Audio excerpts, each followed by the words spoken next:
Yo, yo, what's up, old school stereo community? We're doing a live stream tonight. You guys probably aren't used to seeing this on my channel because Big D's too much of a big dummy. I don't do many live streams, but tonight is an episode of 12 Volt Talk we normally do on the 12V Talk channel on YouTube. And we decided to do this one on the Big D Wiz channel. And Rob keeps stealing my screen because he's his mic. Yeah, I know. I'm having issues over here. I see that. He's having problems. All right. All right, so basically we decided to use my channel tonight because we want to talk about the OSS Meet from this past weekend, and we thought we might be able to get a broader audience viewing this, which it appears we are. We've got a 50 or so already, so that's cool. Hopefully we can get a few hundred, maybe a few thousand. Share it with your friends. We'll try out. So we're just going to talk about the meet that we had this weekend in Texas and talk about some of the systems. We got some pictures to share. We're just going to have fun. We'll take some of you guys' questions. Just so you know how we normally do this, we're not going to ignore you on purpose. But what we do is for the first like 15-20 minutes, we'll check you guys out in the chat room. And then once we hit 8 o'clock, and we are sharp, my friends, 8 o'clock p.m. Eastern Time, we're going to go live with our podcast. So we're going to record just like we're recording a TV show. I don't know. Something without... A podcast. Podcasts, yeah. So we don't want interruptions. And you guys can still comment all you want and all that stuff, but we're just not going to look at the comments. So we're going to go through our podcast, which is usually about an hour, sometimes a little bit more, a little bit less, talking about the OSS Meet. Now, this one may be a little bit different because some of the guys in the chat room were actually there. And there may be some things here we have questions and we might need you guys' help. So if you can listen in to when we run across something like that. But otherwise, we're going to do the 1 hour and then we'll kind of stop the podcast. You'll hear us end it officially. That doesn't mean we're going anywhere. All that means is that we're going to go back to you guys and we'll interact with you. If you have questions along the way, just ask, things like that. And I know a lot of people probably joined after I started that explanation of what we're doing, but I'll explain it one more time before we go live. What you think about that, Vega? Do it. He put himself on mute, I think. He said, Big D talking too much.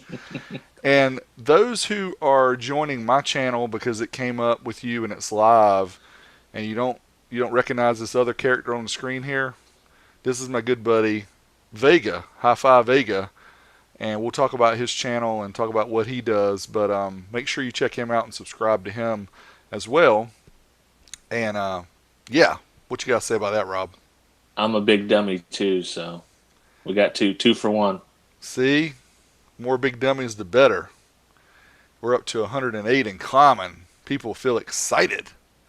They never seen Big D stream live, and I can't even talk. I said strive live, stream live. This can be a good one. We're doing it live. Live and nationwide and worldwide. We have our friend Craig Harrison down in Australia. See, I can't do that accent. I don't even try anymore. He's broadcasting us on his big screen, like a drive-in movie theater. I didn't start my recording on my... Did you start your recording locally? Yep. Okay, just started Got mine. both of them going. So we record these locally. See our little lapel mic right here? We record these locally for the audio version of the podcast, which you can find on your favorite podcast app. And I'm going to show you what it looks like. Look at this right here. Look at these handsome fellow. Oh, I'm going to start something playing. It's going to mess me up. Y'all see that? 12 Volt Talk episode 11. Craig Harrison. See that? That was last week. Make sure you go listen to that one. That was extremely good podcast. You can hear about Craig's stuff and what he's doing down in Australia with oldschoolcaraudio.com.au. And we've got 11 episodes total. This is number 12, so we're rolling them out. Yeah, number 11 with Craig. That's probably one of our best ones yet. I think so too, and it's probably because we had somebody else other than us. I think so. Think Most likely.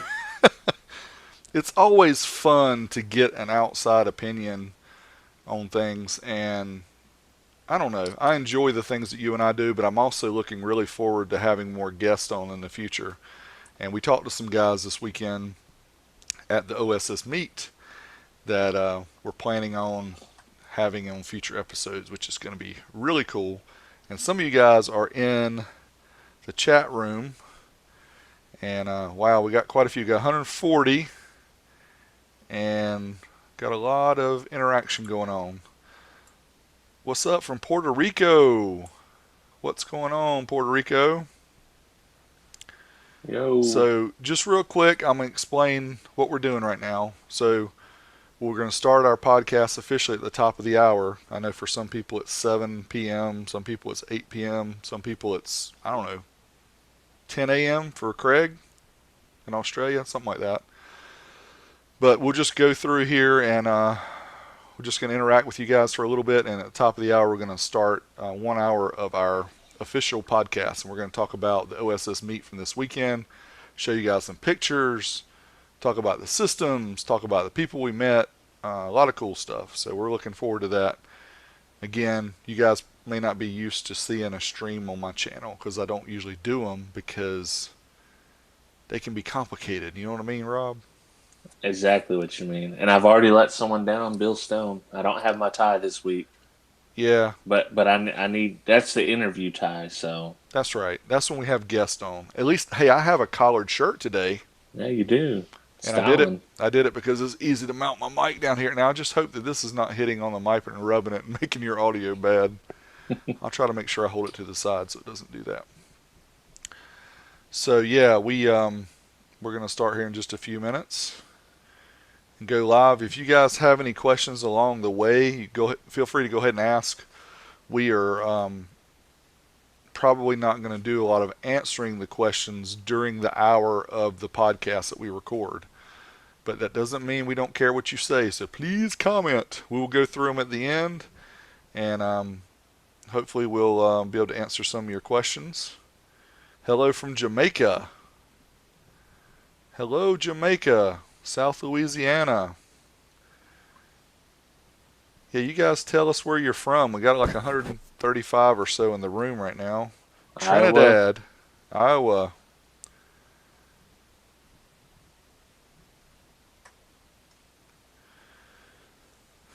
Yeah, we're gonna hang out with you guys for a few more minutes before we start. And oh, Mexico, Monterrey, Mexico, fan of the car audio. Oh yeah, Maryland, North Carolina, Rhode Island, Wow. Got Boston, Ohio, Minnesota. Nebraska. Yeah, yeah. Appreciate you guys joining us. We're probably not going to be doing the stream on my channel most weeks. We're going to do it on the 12V Talk channel, which I left in the, I think I put it in the video description of this too, but make sure you go to just 12V Talk on YouTube and you can find us. How many subscribers are we at, Rob? I think like 350 or something. Yeah.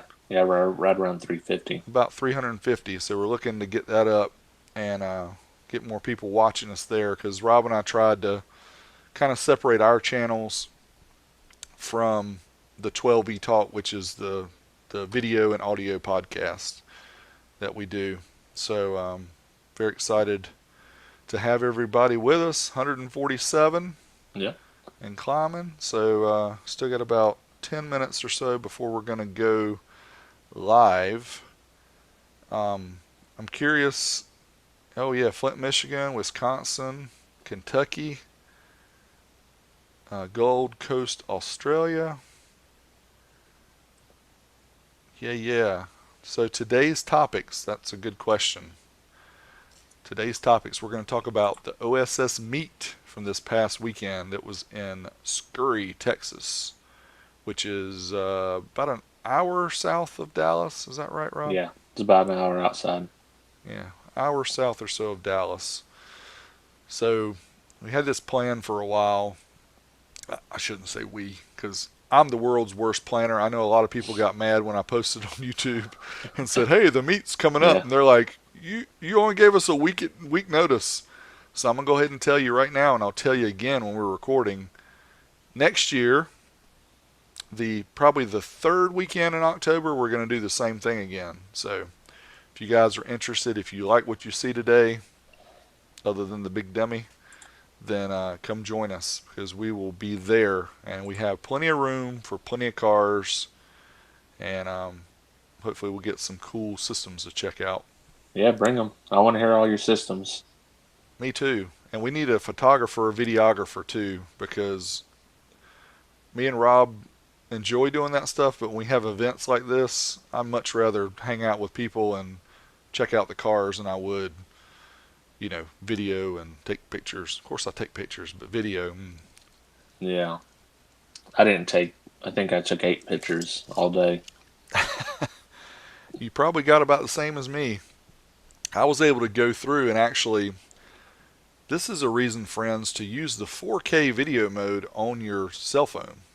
Because you can go through and pause the video and do a screenshot, and depending on the screen resolution of your phone, you can get like a 8 megapixel or higher image. So I did that on some of the pictures, and they actually turned out really good, and I'll show you some of those when we get to the photo segment of the meet. But wow, was it wet in Texas? Yes, very wet. Oh, Got, what does it say about what are the rules for live music in Texas? Where we're at, it doesn't matter. yeah, yeah. Savard was there, and we didn't get to measure their system because they ran into some issue, which we'll talk about later, and it was my fault, according to everybody, because I broke their system. Yes, he did break their system. See, I get no respect. Um, so we had a little mini SPL meter because the SSA meter, I couldn't fit it in my carry-on. I had too much stuff crammed in. So we tried the little mini SPL meter, which actually worked pretty good, but we didn't get to try it out. But I had ear protection, and I ain't scared to say it because I'm getting old and I want to be able to hear the rest of my life. So I had some big old fat earmuff protectors. I think they cut out like 35 dB or something like that. And I'm estimating, and I don't know how to estimate too well with SPL because I've never heard anything super loud. But I would say it was in the mid 150s, I would guess. Yeah. Well, Bill had those headphones on, and he said it was too loud with the headphones on, and then he took them off to experience the full thing. And then He put got a them little back shock. on. Yeah. Yeah, I thought it was kind of loud with them on too, but I wasn't going to say that because I thought I was the only one that noticed that. I'm sorry you didn't get to experience that, Rob. I'll make Well, sure that you get in it next time before I break it. yeah. See, I was waiting for the crowd to thin out, and then you got in there and had to have the Bluetooth, and then game over. Yeah, my Mr. Microphone got packed up a little early, and that's my fault for not telling him not to pack it up. So we needed to make an announcement about dinner, and I was like, yeah, I can. Or somebody told me you can just call them and Bluetooth and use their speakers as the microphone. I'm like, man, that's brilliant. Hey guys, can I call you and hook into your Bluetooth and talk through your 27,000 watts? Actually, it's more than that. It was like 40,000 or something. And they're like, sure, let's fix that real quick. And then from there on, it was big trouble. Again, it was Rob's fault, wasn't mine. Blame it on the rain, said Millie Vanilli. Rob, are you still there? Or did you drop out? No, I was reading through the chat here. Oh, okay. I'm reading through it too. We've only got just about 5 or 6 minutes before we're actually going to start. Yeah, 48 12-inch. We'll talk. No, they're actually 10-inch, Rick. They weren't 12s, but we'll talk about that as we get to that segment. Thanks everybody for joining the live stream. You're probably wondering, why are we streaming live on Big D Wiz on Old School Stereo? And it's because we wanted to talk about the meet from this past weekend, and we figured this was the best way to reach a decent sized audience. And so that's what we're doing. And we're going to start here in just a couple of minutes with our official podcast, which will take about an hour for us to do. And then we'll hang around and answer questions from you guys. But if you have any questions along the way, feel free to ask. If anybody was there and experienced something that we're talking about, please comment about that as well. And if you, at the end of the podcast, if you bring that question back up, that'd help us out quite a bit. Yeah, that's true. So, yeah, you can ask it now, but it's probably better, like Rob said, when we get to the end, because we'll have to scroll through a lot of comments, and we don't have like an assistant here to help us out. We are our assistants. Yes. Unless you want to be an intern, then, That's right. Then email us at 12vtalk@gmail.com. See, I like the way he thinks. If we could get an intern like to video and take pictures at our next meet, that would be a good way to get your foot in the door. Yeah. At 12V Talk, which is one day just going to take over the world. We're going to take it all over. That's right. Be talking about 12 volt stuff, and then they're going to boost it up to like 24 volts, and what we're going to be called then? Half chats? Half chaps? I don't know. Big dummies for naming ourselves 12 volt. That would be just my luck. They get rid of it, right after I started. Well, they want to do it now anyways. From back in the day, 16 and 18 volts, so. Yeah. Not us, though. Oh, yes, 12 volts for the win. All right. We're getting pretty close to time to start here. And instead of just tripping over my toes and not knowing what I'm saying, Rob, I'm going to put up the timer real quick down here. So, all right. Oh, gosh, if I can remember how to get to it. What was it? I'm good. I'll just use the clock. That's too much trouble for my brain right now. All right, let me get the screen up. The screen we're going to share. And I'm going to go ahead and share it out to the peeps.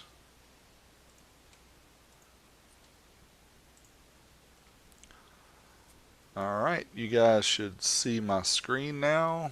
Episode 12 of 12 Volt Talk. The 2018 Fall OSS Meet recap. I don't know how many times I got that twisted around. Like 2018 OSS Fall and Fall OS and Meet. I don't even know how I did it. But we'll just stick with this since this is what I put down. That's what I'll say. Fallos. Alrighty. We are getting ready to start up the official podcast for episode 12. I'm going to do a countdown. And is it my turn, Rob? Yep, I think you should do it. We're on the Big D Wiz channel, so it's only right. All right, so I'm going to go ahead and count down from 5, and then I'm going to start this. This is how we're going to use our recording. Hopefully I don't bumble it up too bad. So let's get this party started. 5, 4, 3, 2. What's up, guys? Big D Wiz, 12 Volt Talk, episode 12. The 2018 Fall OSS Meet recap. I'm here as always with my co-host, HiFiVega. HiFiVega, what's going on? Well, my eye decided to itch right whenever you kicked to me. It's HiFiVega here, HiFiVega, youtube.com/HiFiVega, HiFiVega everywhere. All right, he's HiFiVega and has an itch on his eye, so we will keep it on this side for a few minutes. I am youtube.com/BigDWiz, as you guys know, because that's where you are right now. I'm also oldschoolstereo.com. And just to let you guys know who are watching this right now, we normally do this on Wednesdays, or for most people in the world, Wednesdays. Some people it's Thursday. But we do it approximately 8 p.m. Eastern Standard Time each Wednesday on the 12V Talk YouTube channel. So make sure you subscribe to 12V Talk on YouTube. And we'll have we've already got 11 episodes. This is episode number 12, so you can go back and check the old ones out. You can also go back and check in iTunes and Google Play and a lot of other places. You can subscribe to our podcast there and check out some of our older content, which has won Emmys and all that stuff. Right, Rob? We hadn't quite got the Emmy level yet, but I think we're at some kind of like the Raspberry Awards. Or, isn't that what Yeah. they do? Yeah, I think that sounds about right. Yeah. We don't want to brag and boast too much that we've won too many awards, so we'll keep that on the DL for now. So what I'd like to do to start off the episode before we start talking about the meat is I want to show you guys my screen again. I got something else cool to show you, so let me share my screen. This, my friends, is old school.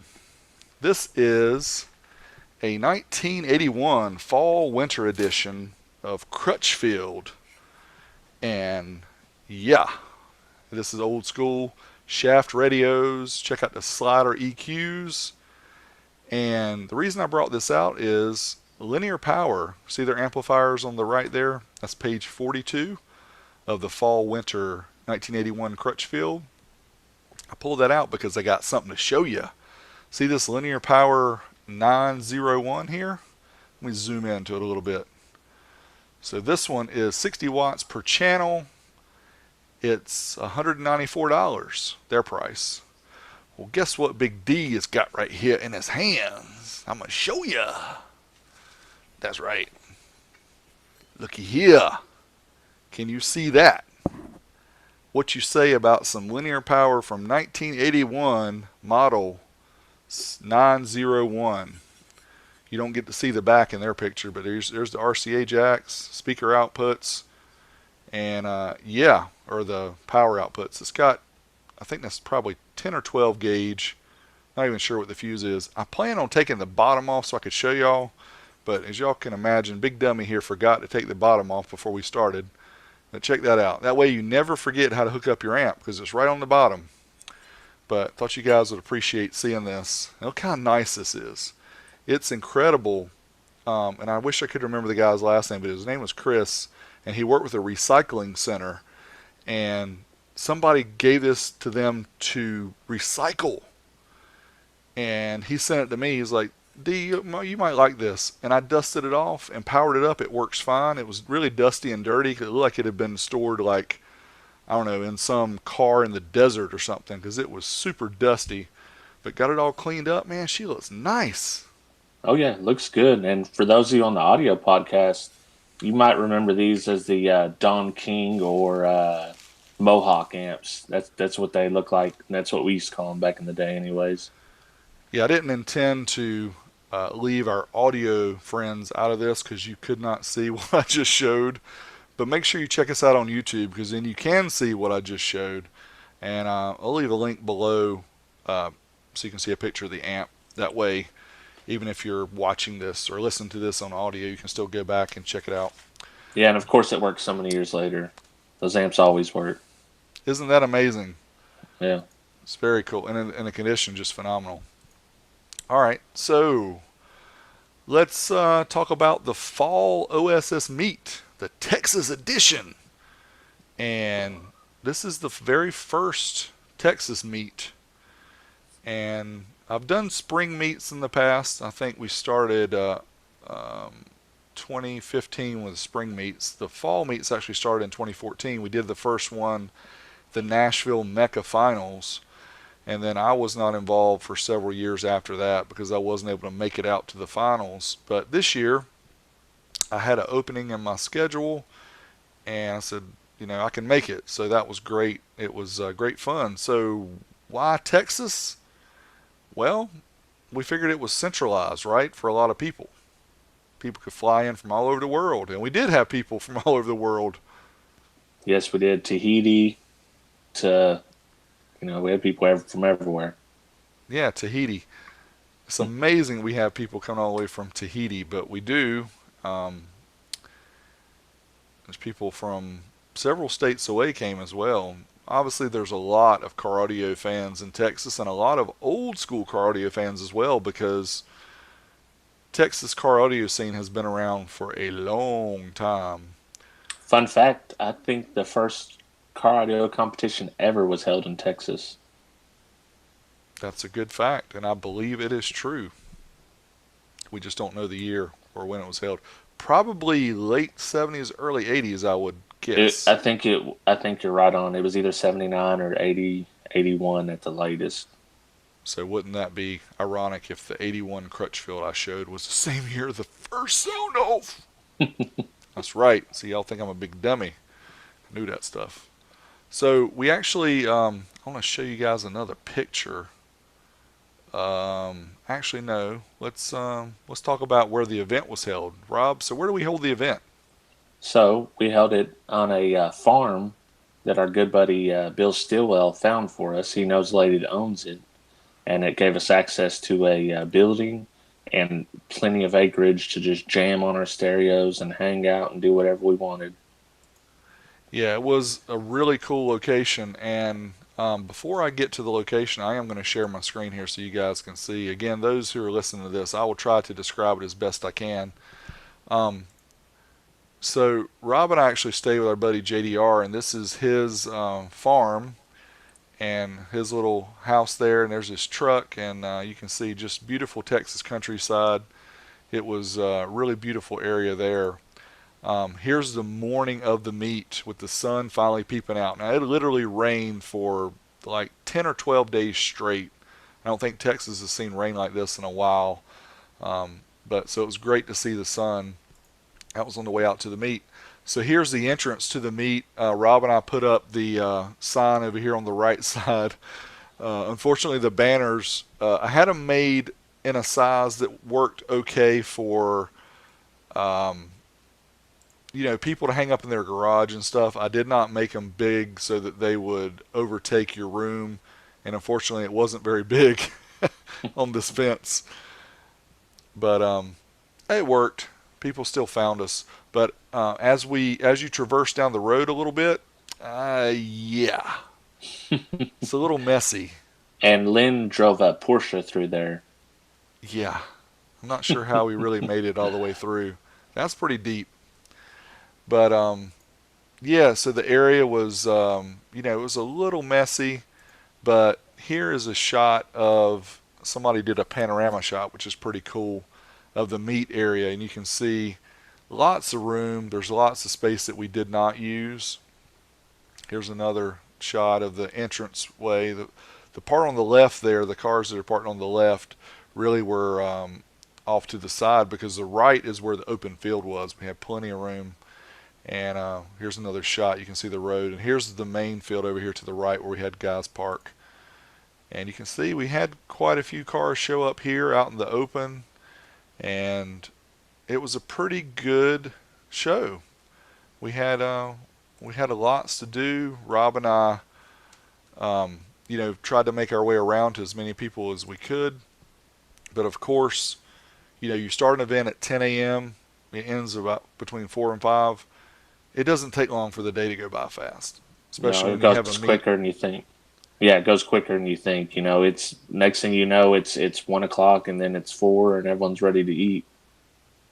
Yeah, and it was great too that Bill not only found the location for us, he actually found a place where we could all go to eat dinner. And I think there was probably 25 of us that went to dinner.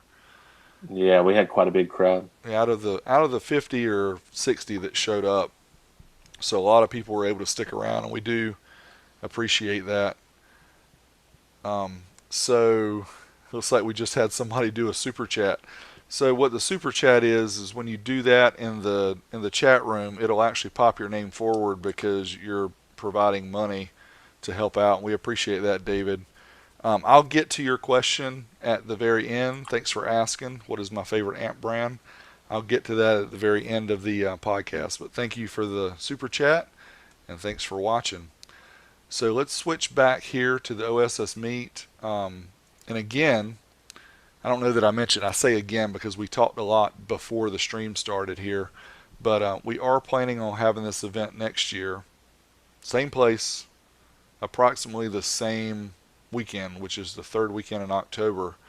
So you guys who are in Texas or near or don't mind traveling, go ahead and book out your calendars. The weekend after the Mecca Finals, which I'm pretty sure is the third weekend, right, Rob, of Yes, October? yes, I think so. Or the finals is the second weekend, right? Right. And then we're on the third weekend.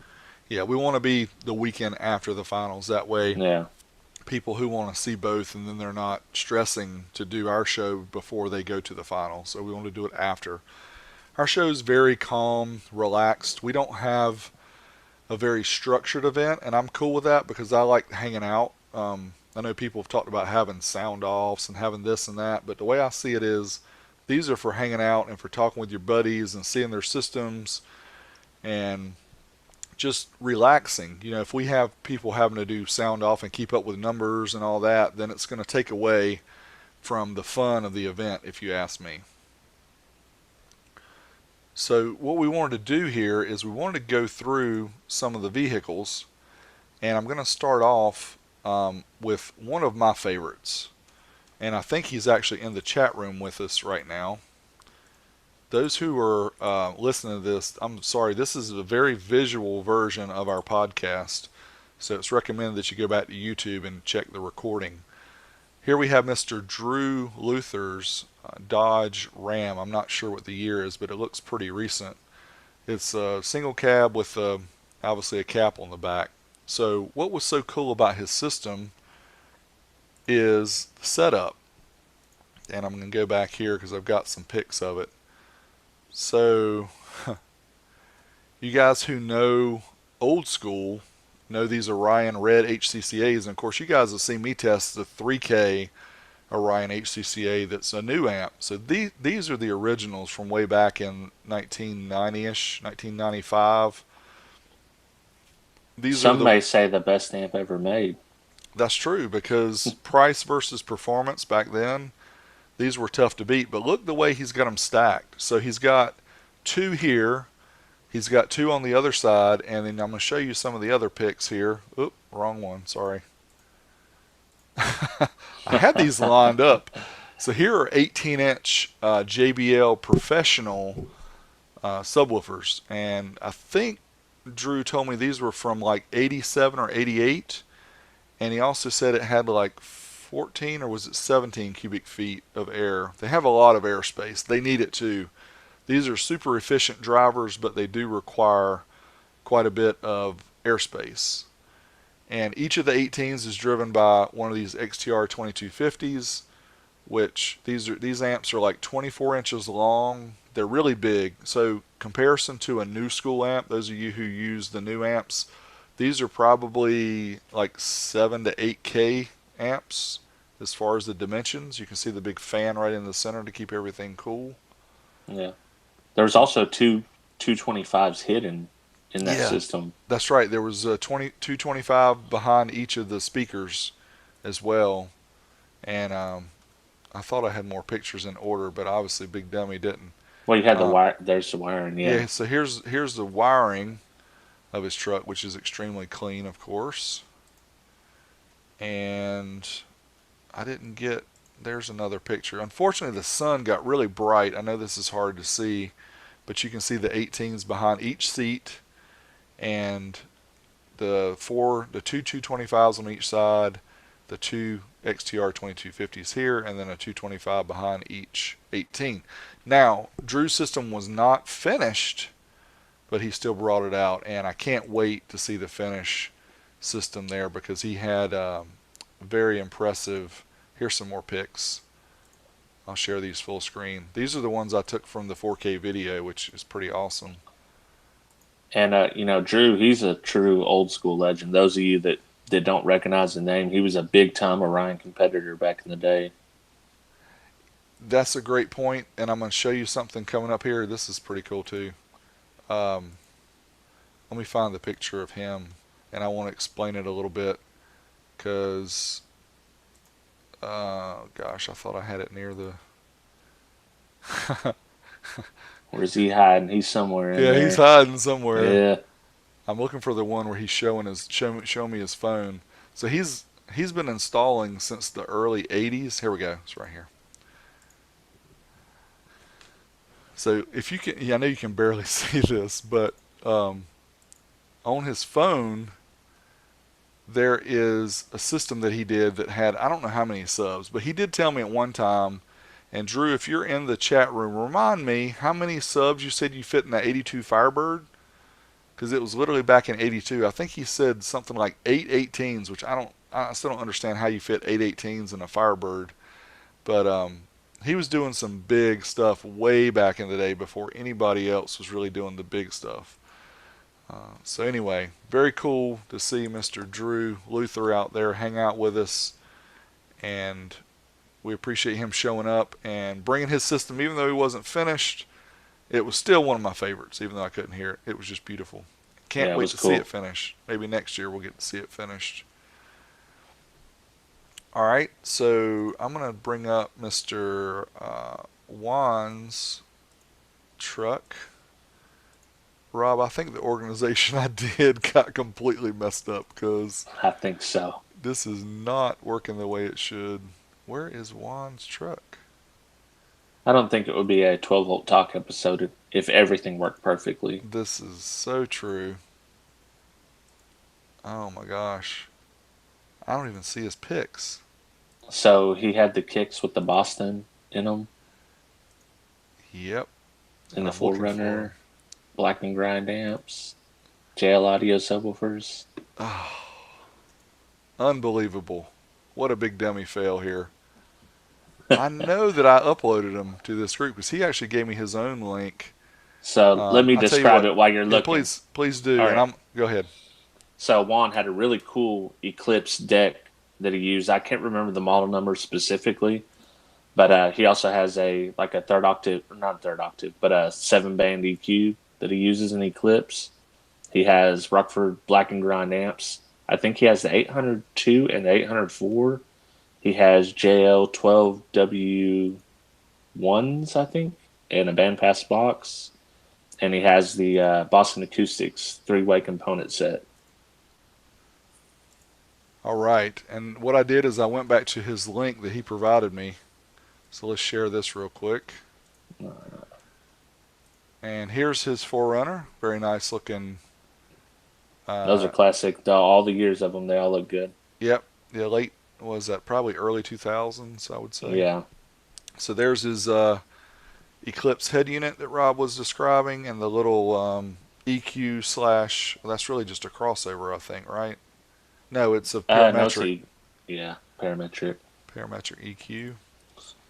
There's his clean wiring, the street wires, original, couple 60 amp fuses. The JL audio, I think it was real difficult because the sun was shining so bright, but these were bandpass. I think they were 12W1s Yeah. inside the JL bandpass enclosure.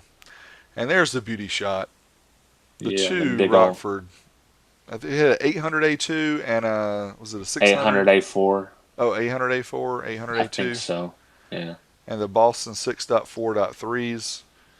Yeah, that's So this is sweetness. right up your alley, this whole system here. Oh yeah, I love it. I love it. I'm a little bit older school with the Rockford amps, but there's the front. Um, there's his Boston 3-ways in the front. I'm not sure. Are those Q forms? Did he say? No, Adam J. Watkins built those for him. Wow. Now that's impressive. Yeah. You should see the vinyl wrapping job. It's pretty good. Yeah, Adam does some phenomenal work. I've seen some of the other stuff he's done.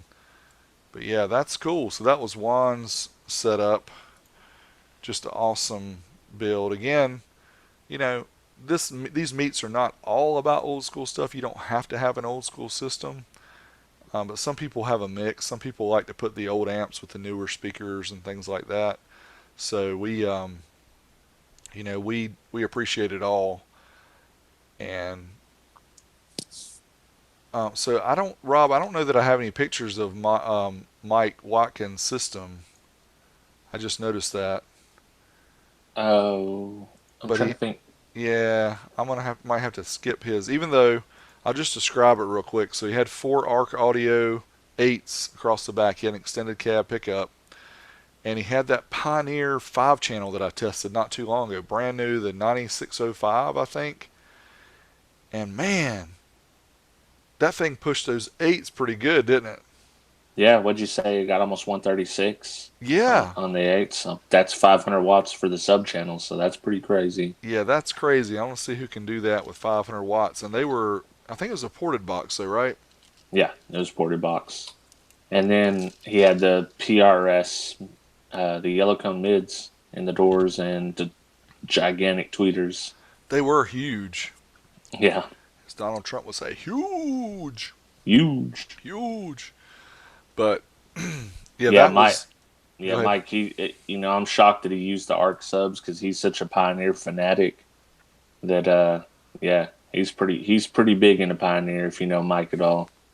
Yeah, and he talked some about possibly using some Savard eights, I think, which would be very interesting. I'm not sure how they would do with that low wattage, because they're a little bit beefier sub.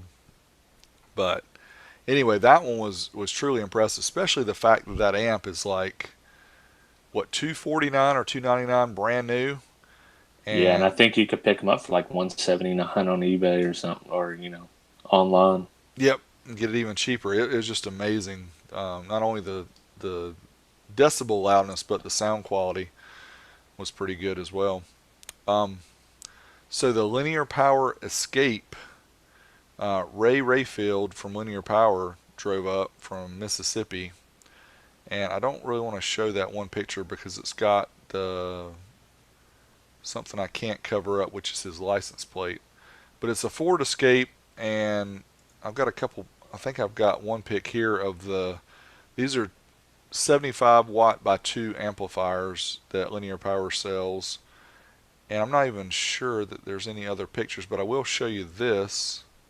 Oh, I'm not even showing it. Big dummy. Share my screen. Okay. Sorry, guys. So, let me go back and show the.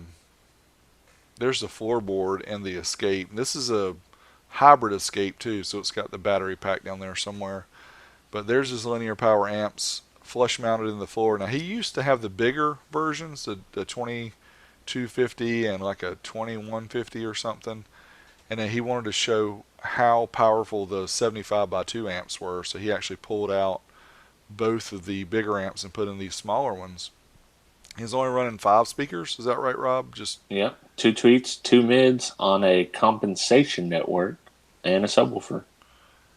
and oops, it was impressive. So here is the Linear Power amplifiers, and I can't remember what model this is. That's the 2075. 20 set. Yep, there it is, right there. LP 2075, and you can see how beefy these are. And these are hand assembled in their factory here in the U.S. in Mississippi. And you see the copper bus bars here. Really nice transformer going on. Top quality capacitors. They just use really, really high end components. Of course, these amps are not cheap, but it just depends if you're willing to invest in something that's going to last a long time. Then that's why you buy something like this. Right. And even the speakers, when you hear the component sets on the compensation networks, and you see the sound he's getting, it's crazy, man. It is absolutely crazy. It is crazy.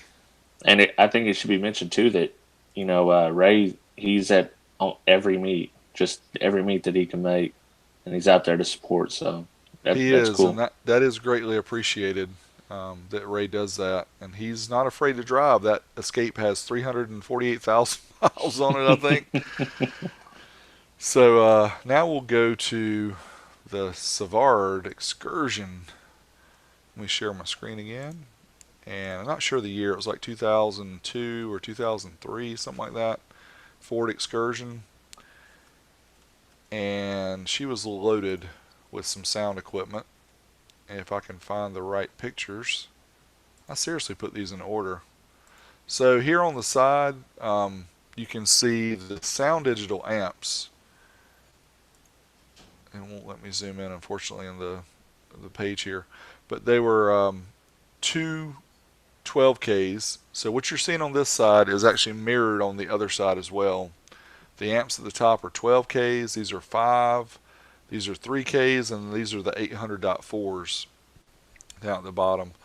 So the 12Ks drove the subwoofers. And hopefully I've got a good picture of the subwoofers that were inside. It was really hard to get a Down to good... the left. Oh, I missed it already? Yeah, down Yeah, there right you there. go. It's really difficult to see inside of the box because they had a pretty thick divider. But on each side, they had 24 10-inch Pro Series subs.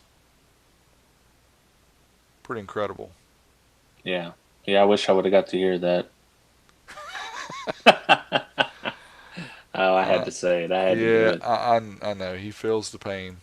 Um, so I'll show off the doors as well, which were just gorgeous. Those Yeah, were that's cool. tens, and then there's 6.5-inch wrap series components with the tweeters above those. And then they had a whole separate part in the backside right there. Yep. So in the very back here, we've got Pro Series. I think those were 12s. 12s up there, and then there's 12s down here as well at the bottom. And each door, I'll go over this a little bit more in the video recap of this because I actually talked to Will Savard, who gave us a full recap of everything that was used in the system. Here's another picture of the door you can see with the wrap 6.5s and the 10 and the tweets. And I think in the second one above the wrap, it's a compression horn driver. That's right, right Yeah. here. Yep, it looks like it's a 6.5, but it's really a compression driver. Yeah. And here's a better picture of the amplifiers, the sound digital amplifiers there. And they decided to go with them for size versus performance, I think is what they said. Here's another picture of the back. Again, the sun was just brutal this time of day, and I was trying to get a picture later in the day, but since Rob broke the system, I wasn't able to get back over there to get any more pictures. So we're putting a spin on it now, huh? Yep, I got to blame it on you, Millie Vanilli. Yeah. And they had a nice little setup on their table. They had they showed off the Wrap series subwoofers, the Pro drivers, as well as the HiQs. They had the 8s and the 12s, which check their eBay channel, eBay store, and we'll link to it below. But they've still got a lot of their speaker drivers on sale right now. The 8s are like $89, and the 12s are like $239, and they're normally Yeah. double that. Yeah, and the 3 speakers to the left, those are fairly new because they didn't have the 10 in those before. Right, and they didn't have the 8s before either. And they also talked about coming out with some 6.5s maybe in the future, so that will be cool Yeah, for that'd be those, dope.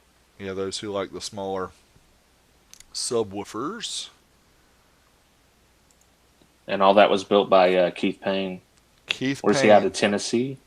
I don't remember where he's from. If anybody in the chat room knows, let us know where Keith Payne is from. But he's boss mode. That's definitely a build right there.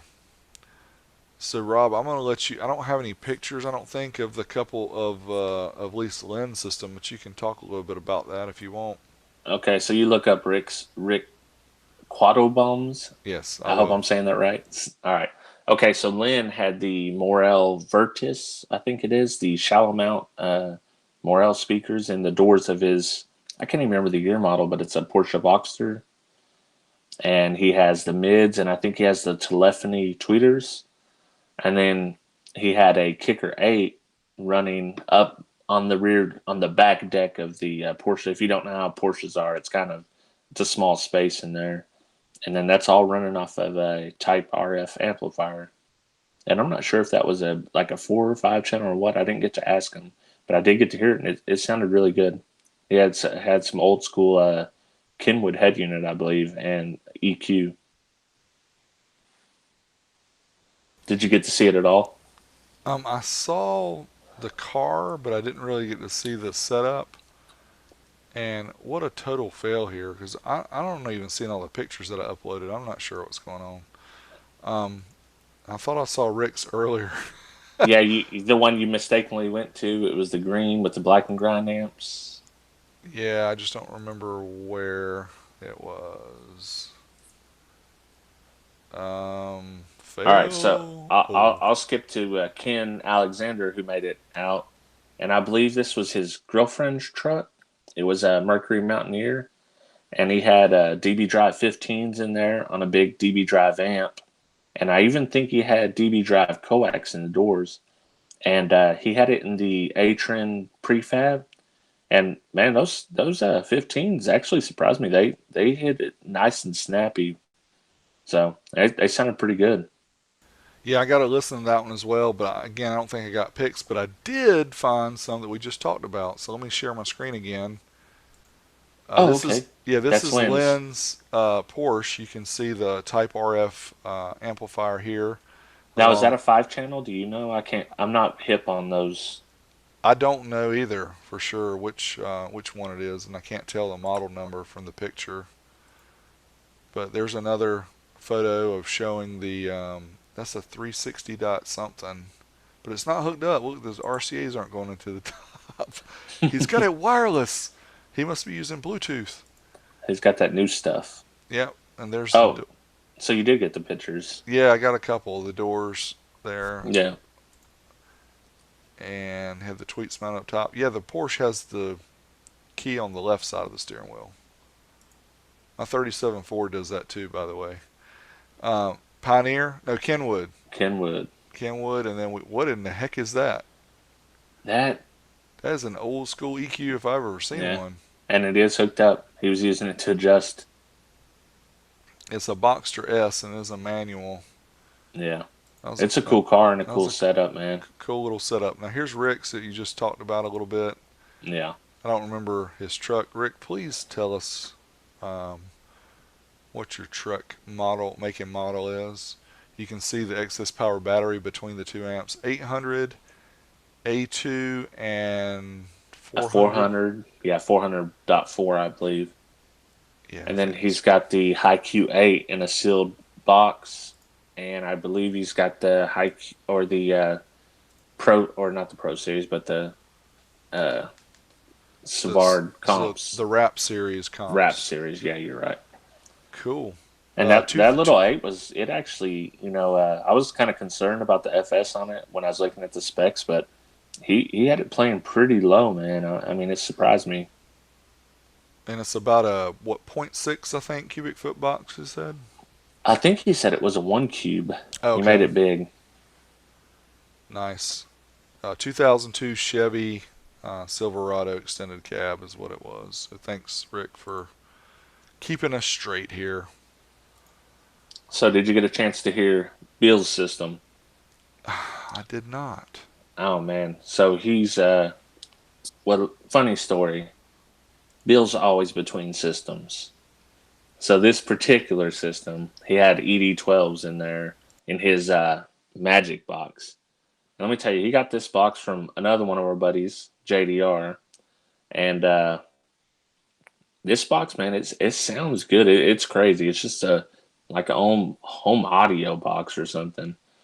Anyways, he's got that, and he's got them on the Maple Tech amps, and I was actually impressed with those. I mean, these amps are literally palm-sized amps, and man, that thing slammed. It was doing quite good, and it's probably the loudest system I've heard him have in that car. And then he's running some Clarion 4x6 plates, some of my favorite plates ever up top, and then ED 6.5s in the kicks. Nice. Was he running active up front or was he passive? So it's passive, and well, so he's running the 4x6. They have their own pass. They have a cap on the tweeter. So Yeah. he's running those full range and then running the 6.5s off another amp.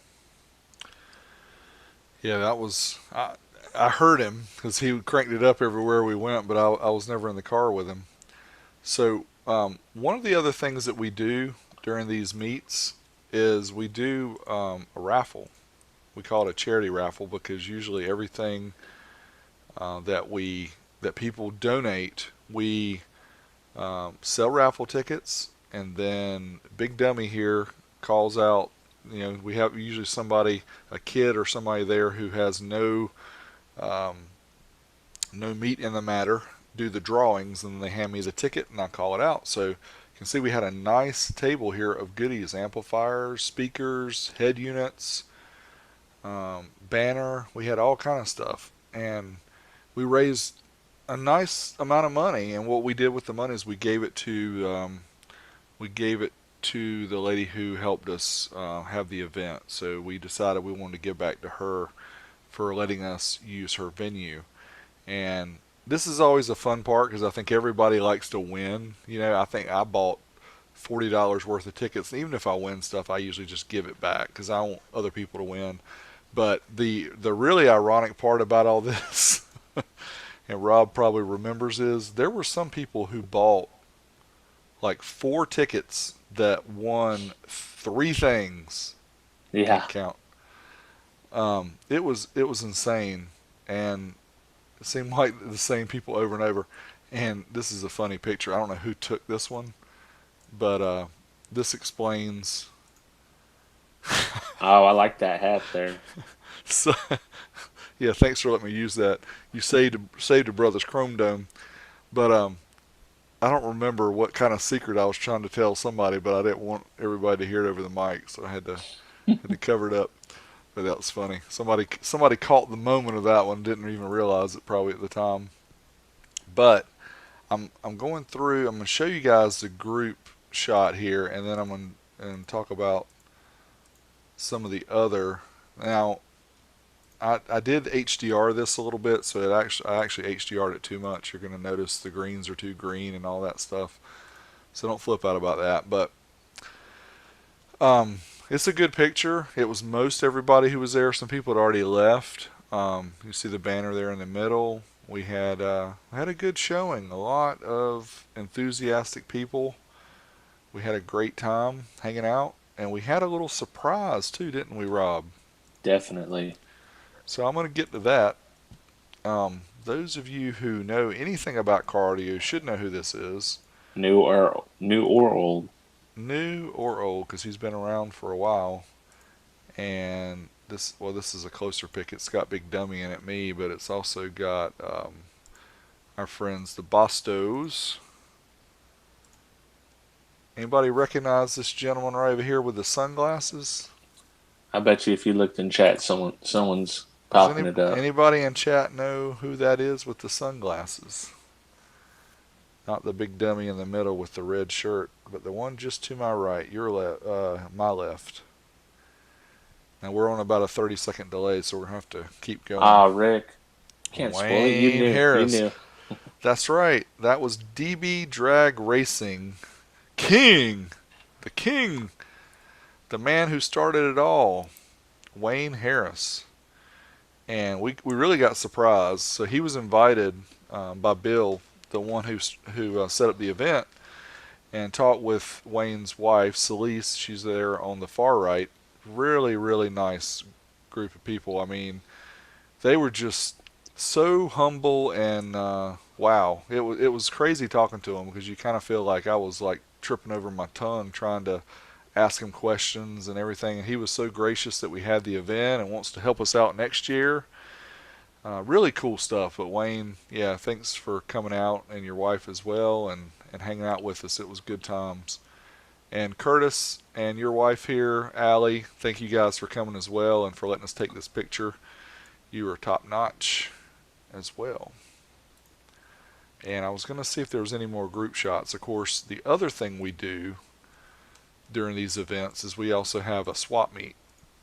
And Right. you guys who like the audio equipment, there's all kind of stuff. We had head units, speakers, amplifiers. You can see there's a PDX 1.1000 there too. So we had new stuff as well. Again, this is not all old equipment. There's always some new stuff as well because we use it all. We don't only use old school. And we've talked about that before. We appreciate it all. So I was going to scroll through and see if there's anything else. So after we did, I wanted to show you the pictures. Let me show you these. So our brother Damien is just boss mode when it comes to taking pictures. So Oh check yeah, these yeah. out. The way he did the pictures, and he got the light right behind our heads and still took the picture low, so it makes us look like we're giants. And that's Rick in the middle, and that's Vega here, and that's Big D, Big Dummy. And that's a great pick. I enjoyed the ones he took.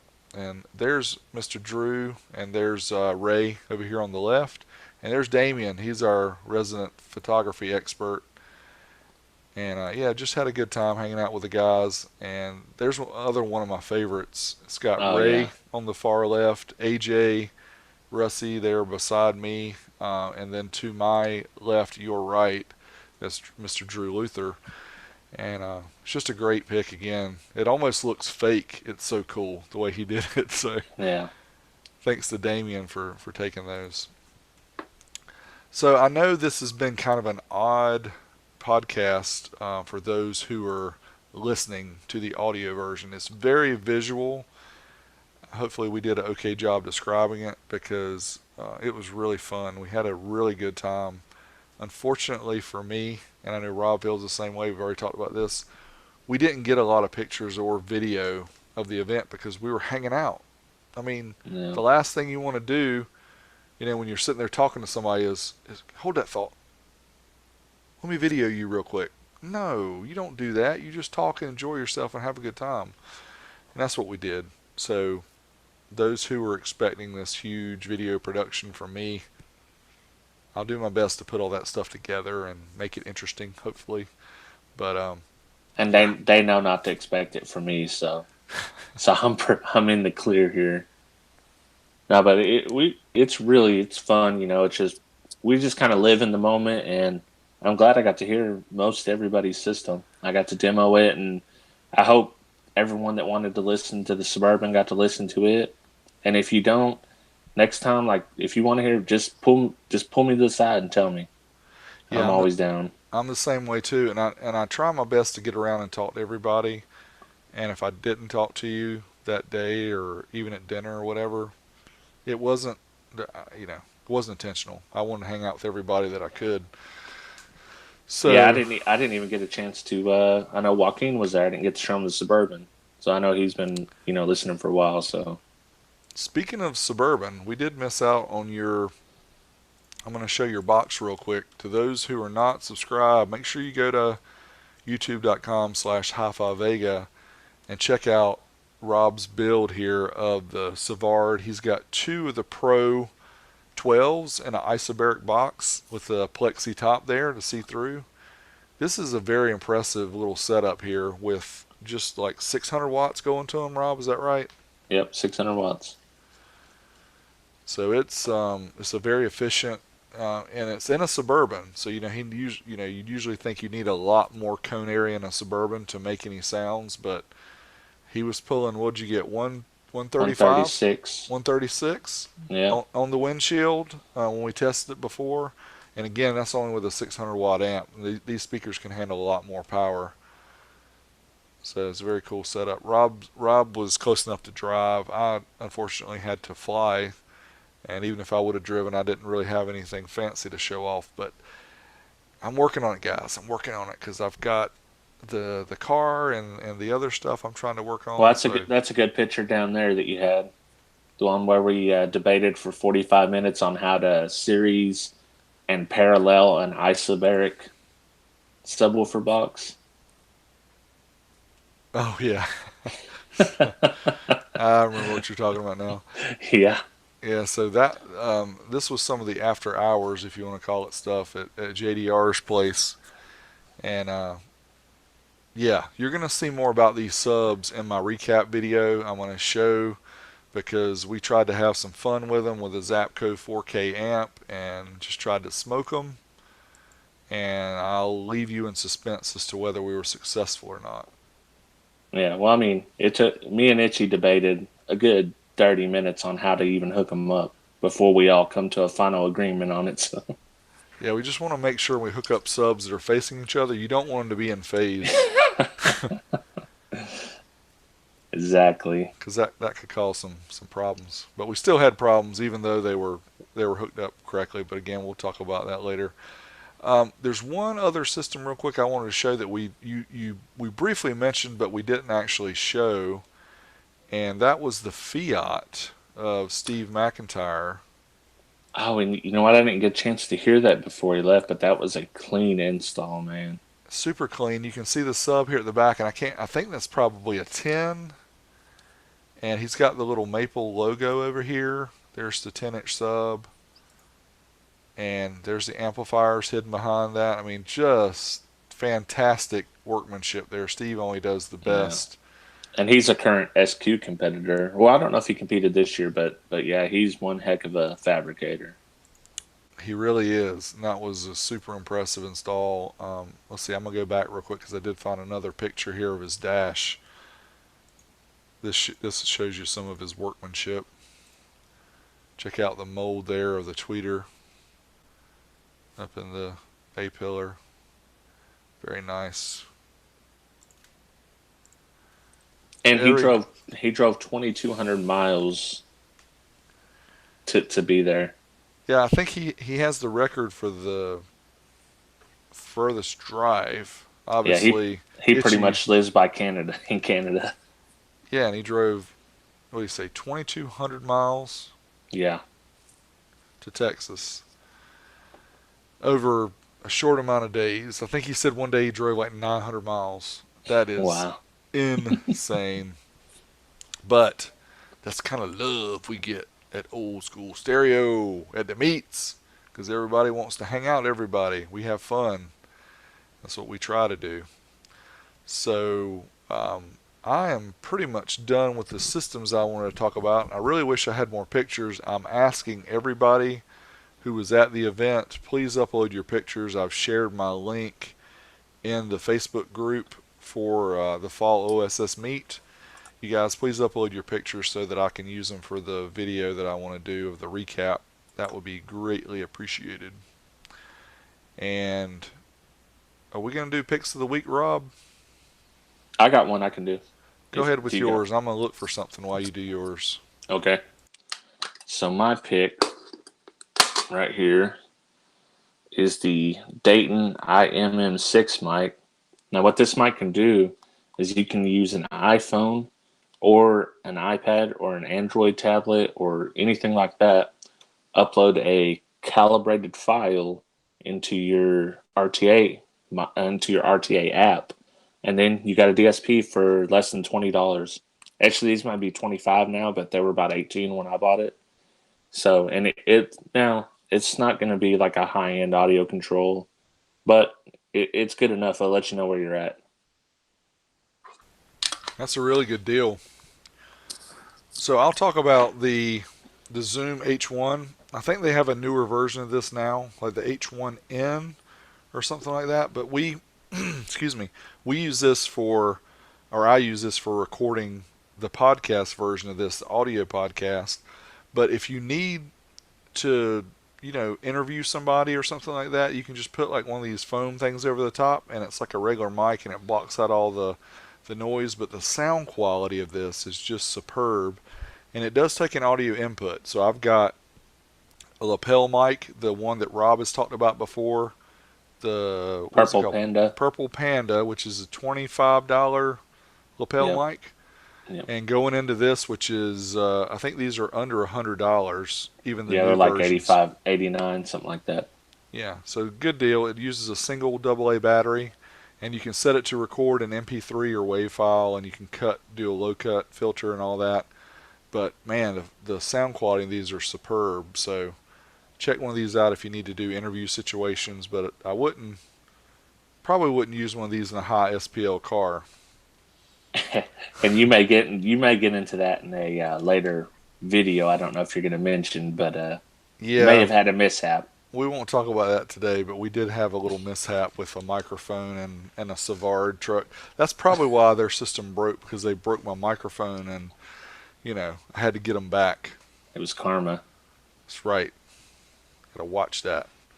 So, what is our feedback about, and how many reviews have we got on iTunes, Rob? Have we checked lately? So I know we have 31. I wasn't ready. I should have been ready.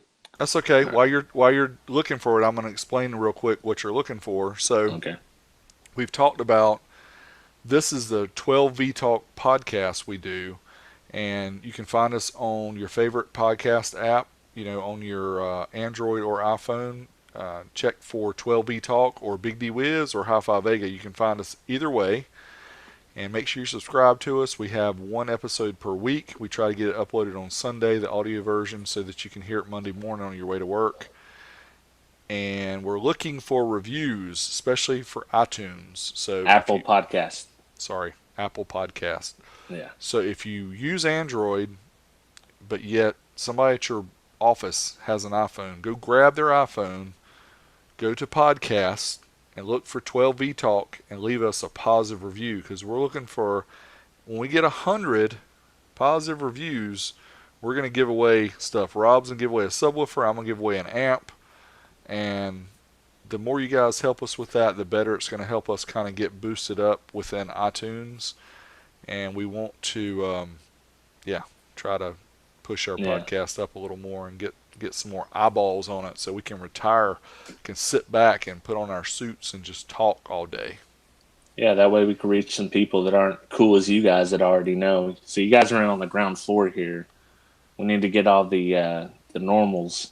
Maybe we should start selling some stock. I would short us. 12V Talks. I'd short us. Man, I'll have to look into that. I don't know. That might work. We might have to go public. But if we go public, then the peeps be controlling us. Yeah. I don't know if we want the peeps controlling us. We like to stay independent. But we appreciate you guys, subscribing to us on YouTube, checking us out on the podcast, the audio version of the podcast, listening to us, even though we tend to ramble. That will be me.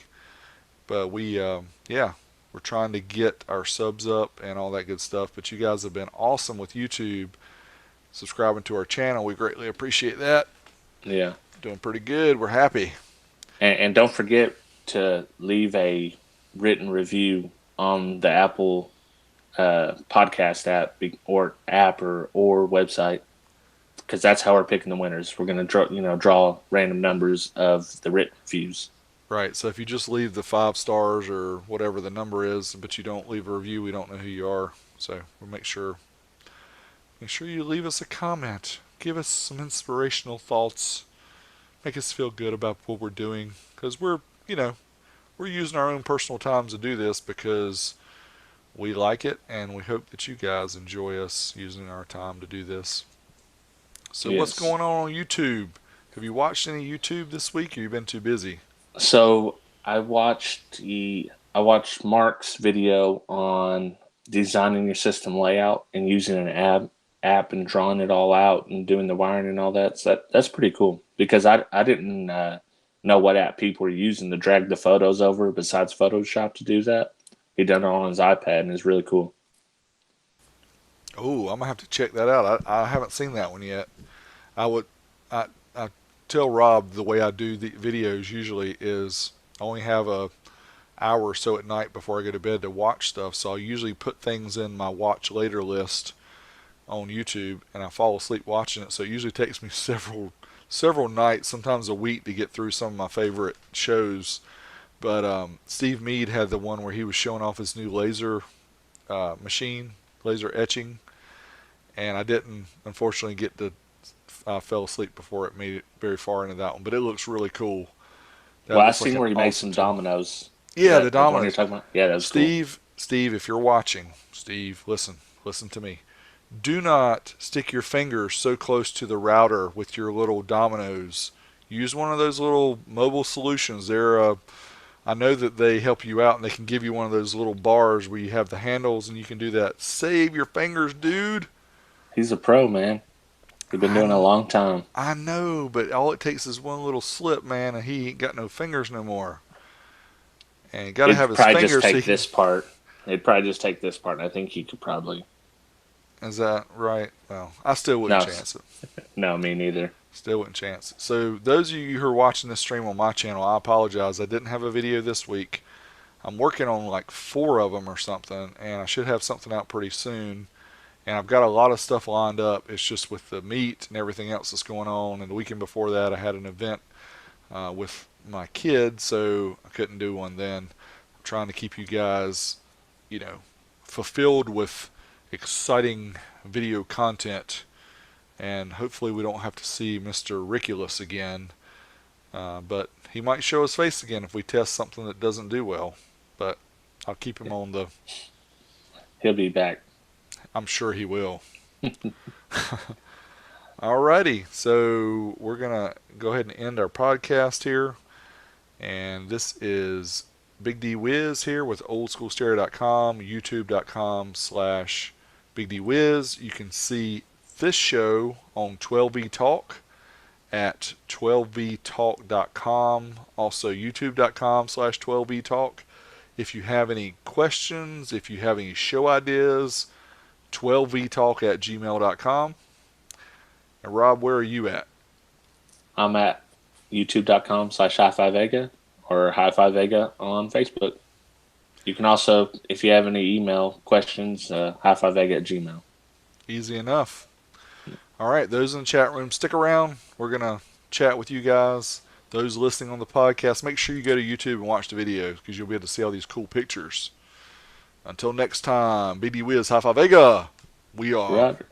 Out of here. out of here. All right, guys. Thanks so much for. Appreciate you guys hanging out in the chat room. And I do see several of the. What they're called super chats. And guys, I appreciate it. I did not expect anybody to do that today, but I do greatly appreciate it. We have at least a couple of them in here. I'm gonna go through and find those first because they do show up a different color. And first off, we have. So let's stop this. Gosh, there's so many comments here. Let's see. I think it lets me click on it. There we go. David. Yes, David. Thank you so much for the super chat.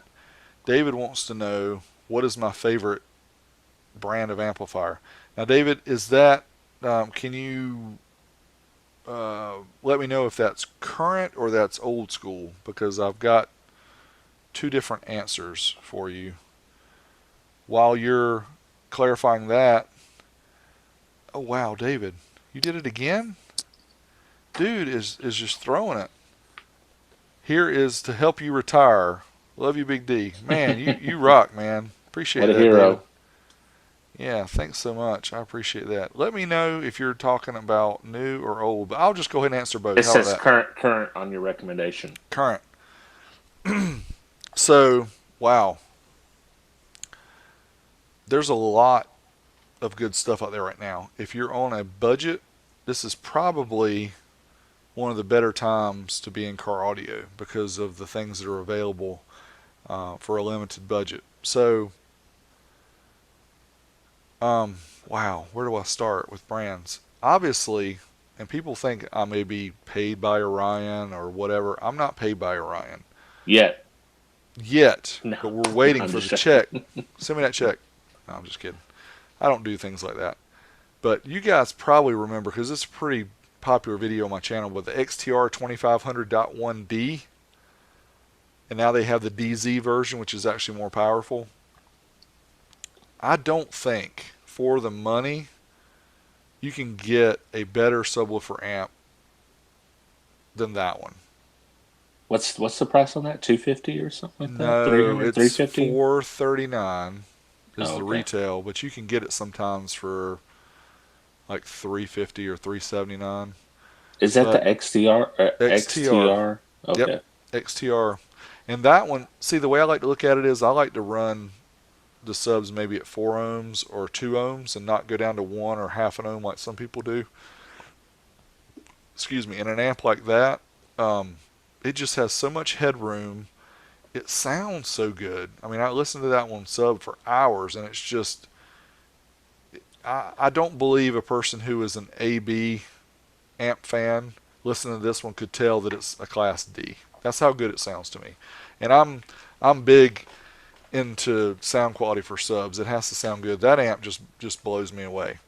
Now, if you want to spend less than that, if you need something in the $100 to $200 range, wow, there's a lot. Ryan Blankenship, his channel, he does the budget gym or budget bust, and he tests a lot of the cheaper amps, and I used to do that too, but he's done it a lot more.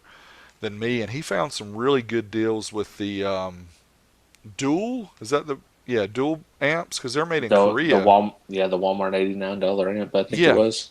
yeah. Yeah. He did one that was wow. It was crazy power for the price, and those are made in Korea. They're made really well. They're ugly, but if you need budget, then right now it's just like I said, it's a good time to be in car audio if you don't want to spend a lot of money and still get pretty good stuff. I think a lot of people who are just getting into car audio try to go for the biggest amp they can get, and they don't take into consideration the other stuff like the electrical that you need, extra battery, the wiring, uh, bigger alternator. I think you just need to understand what you're looking for, and also go back and check some of our older shows here on 12E Talk or on the 12E Talk channel, and we talk about some of the things you need to think about when you're planning out a system. If it's going to be SPL, what do you call it, Rob? The beat blocker. What do you call it? The block beater. Oh Big man. dummy squared. Um, yeah, yeah, the block beater. So you just got to figure out what you're looking for. And somebody mentions NVX is a lot of value. That's true. I really want to try some of their little tiny small amps. I was hoping that Sonic would drop the price on them some, and maybe next time they put them on sale, I'll grab them. Oh And yeah, the micro amps, those are cool. yeah, yeah, I'm hoping to see more of those from other manufacturers because I think things like that, if you can hide it under the dash or hide it under the Hmm. seat real easily, that is super convenient. And that's what is Rob's favorite comment about convenience? Trump's fidelity. Convenience Yeah. trumps fidelity. Now I think I should point out those of you looking to get Big D's opinion, you should check out 12V Talk YouTube channel because that's where we let the opinions fly, and you're getting on your channel now.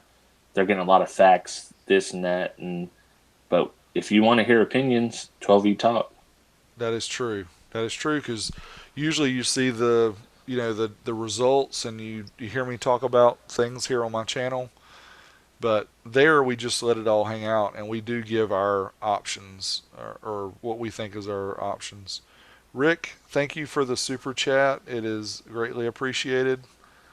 It's cool hanging out with you, man. You did a good job with your system, and I can't wait to hang out with you again next year. Appreciate that. And it looks like Ken's in the chat he made it to the meet. Oh yeah, Ken, what's going on? Thanks. Oh, and then Allie too. Allie's there. Hey, Allie. Yeah. Let's see here. Yeah, the dual XPR 82, $50. Wow, that is crazy. Oh Lord, you've got a very good answer to this question he just asked.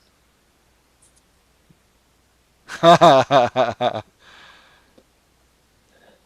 you ever reviewed MA audio amps? Is that what you saw? Yeah. So stick around. Yeah. You might like what's coming. Because I can guarantee you that what I have to show you is something that many people have not seen. No. And it is MA didn't even know audio. existed. Because I didn't know it existed. But I didn't either. I don't know everything that exists, so I'm not going to say that. Rockville is hot for the money, according to Mark's eye doctor. And that's true. That is very true. In fact, T Fade, who does he does the Everyday Audios podcast with Skip01, he contacted me 3 years ago, maybe 4 years ago, like, Big D, have you heard of this Rockville brand? It's like, Rock who? I think it's another one of these knockoffs of Rockford, but no, Rockville. He's like, try one of their amps. So he was willing to buy it, and I was like, no, I'll get it in and test it because it was only $149, something like that, for a 1500 watt amp. Did pretty well, and I had people leaving comments still to this day saying they've had that amp for 2 or 3 years and it still works fine. I just recently, I'm working on a video of the smaller RXM T2, which is a 300 by 2 marine amp, and it's rated 1200 by 1 at 4 ohms. And yeah, you'll be able to see how that does coming up, but it's only $119. And they've got home audio, they've got pro audio. I mean, they've got a lot of podcasting equipment even that I've been looking at.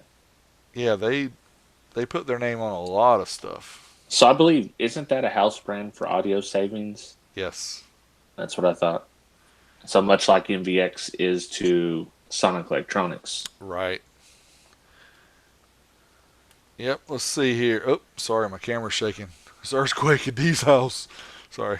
Um, David Pollard says, "Sorry, I'm an MA audio fan," so he should be really happy oh soon. man. Soon. Yeah, I'm gonna have to get to that so you can see it. It's actually gonna be over a couple videos because it's too much content for one. I didn't want to make it too long. So if you guys have any questions that you'd like, we'll go through and try to answer a few. What headset are you using, Big D? This is a Plantronics, and whatever the model is, they don't make it anymore. It's 478 USB. 478 USB, because T-Fade asked me the same thing. What headset are you using? And he tried to find it and couldn't find it. We have Rob is using a nicer mic, and I've got one here too somewhere that I can't reach. But we were having some difficulties with our levels when I use the better mic, and I don't have a mixer right now. I'm just going through USB. For some reason, my audio level for the mic was trying to adjust automatically. It wouldn't let me set it manually. So once we used this, we found out that our levels were much closer, and that's how we wanted them to stay for the sake of you guys, because some of you guys were like, somebody's too loud, I can't hear the other guy. So Yeah, because I got these super high quality mic right here system going. That's right. Well, they're white, Yeah, and they're made by Apple, so they got to be that good. that make me 10 points cooler. If this was an RPG, plus 10 points for being cool. You've been watching too much Doug Bernard's. Oh yeah, you're right. I forgot he does that. He does that all the time.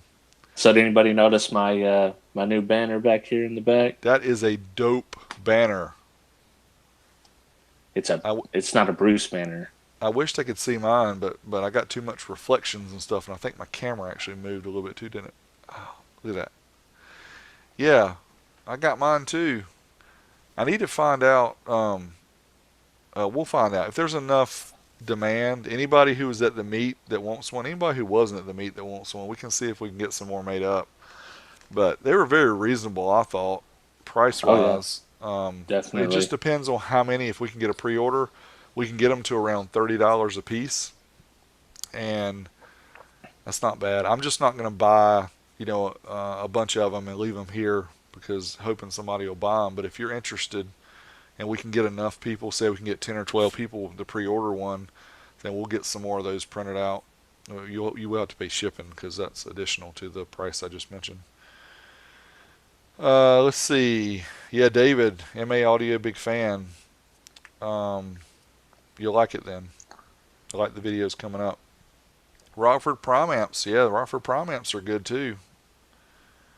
They obviously, if you haven't watched, because Rockford does a real good job of explaining. Some people ask, well, why do they have a 1200 watt prime, a 1000 watt punch, and a 1000 watt power series? And there's a big difference between the three. We have to watch their videos to understand, but the amount of aluminum that's in each amplifier is directly proportional, or the amount. Yeah, the amount. The thickness and everything of the aluminum is directly proportional to the price. And the power series, you can just pick them up.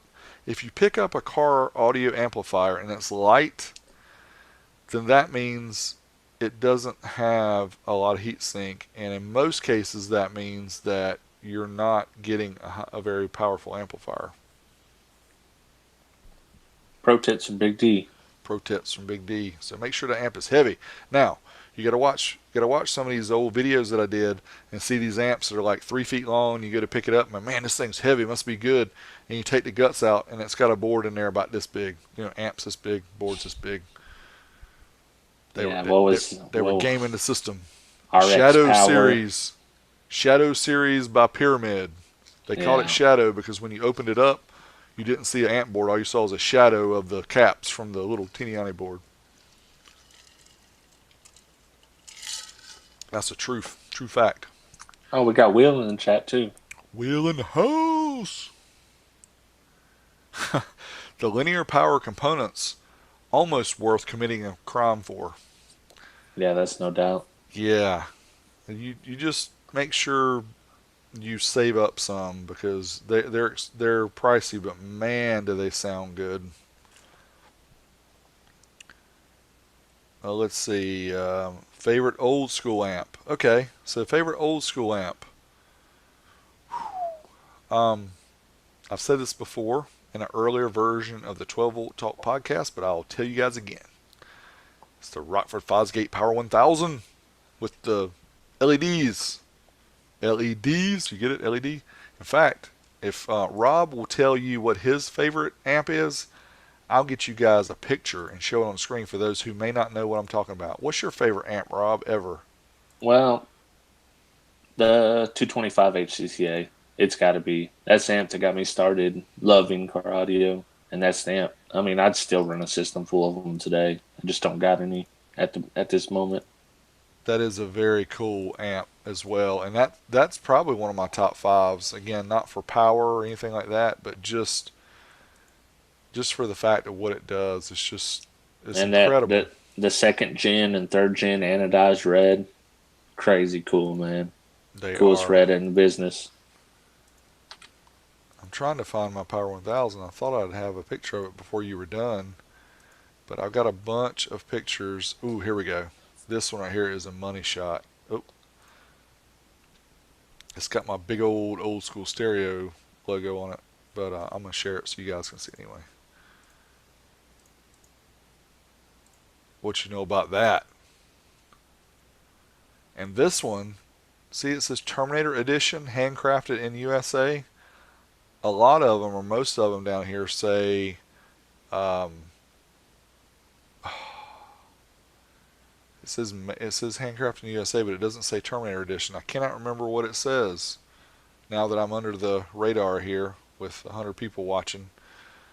But these are four little LED bars over here on the right, and Mr. Wayne Harris, the one we talked about earlier, DB Drag, he actually designed these way back around 1990, and super cool. I mean, just back in the day, these were $2,700. So always wanted one. It was kind of one of those things on the shelf that you see that you could never touch, kind of thing. And I got lucky and fortunate enough to get one. So I wonder what kind of numbers those were sold in, because those things were expensive, man. Like what, $2,500? Yep, yep. 26.99 was the retail. I mean, they're expensive now. They sure are. So they've never been cheap. Here's another money shot right here. Although the picture's not very big. That's a pretty cool pic there. Yeah. That was when I first got it. So that was 2012 is when I got my first Terminator edition. That's cool. That's my favorite. That wasn't the one sitting in the trunk, was it? Yes, Oh, man. that is the one from the story that you heard. So I'm gonna go back and show another picture. Then I'll give a very brief description of the story. So the amp here on the right, those who know anything about old car audio know that's an Orion Concept 97.3. The one on the left is the Rockford Power 1000 Terminator Edition. So my buddy JDR, at the time he was in Washington State, found a Power 1000 Terminator Edition. Well, I had just found a Orion Concept 97.3. Well, at the time, he was a huge Orion fan and wanted one of these Concept 97.3s. So I agreed that we would do a swap if he could get me that Power 1000. So he found one locally and went to meet the guy, and the guy opened the trunk, and the amp was sitting in the trunk along with the spare tire, with tools, with baby clothes, with all kind of stuff that was just kind of banging up against it as the guy was driving down the road. So we were fortunate enough to get it out of the guy's hands that day. and he got it shipped to me, which it still needed some work, but I used I sent it to Freeman's, sent it to Jason at Freeman's, who repairs a lot of the Rockford stuff. Sean K does as well, but yeah, so he got my amp back going, and she's a beast. I showed that one on the video. If you guys want to go back to the YouTube, to go back to my YouTubes and see the Rockford Fosgate playlist, you will see that amp on there. Beast mode. Let's see, I'd pay extra for a Big D signature on a banner. I don't charge for my signature, but thank you for saying that. But you'll charge for a demo. Will Savard, if you wanted a banner, why didn't you tell me when you were there, man? We had them. But we will definitely get you one, brother.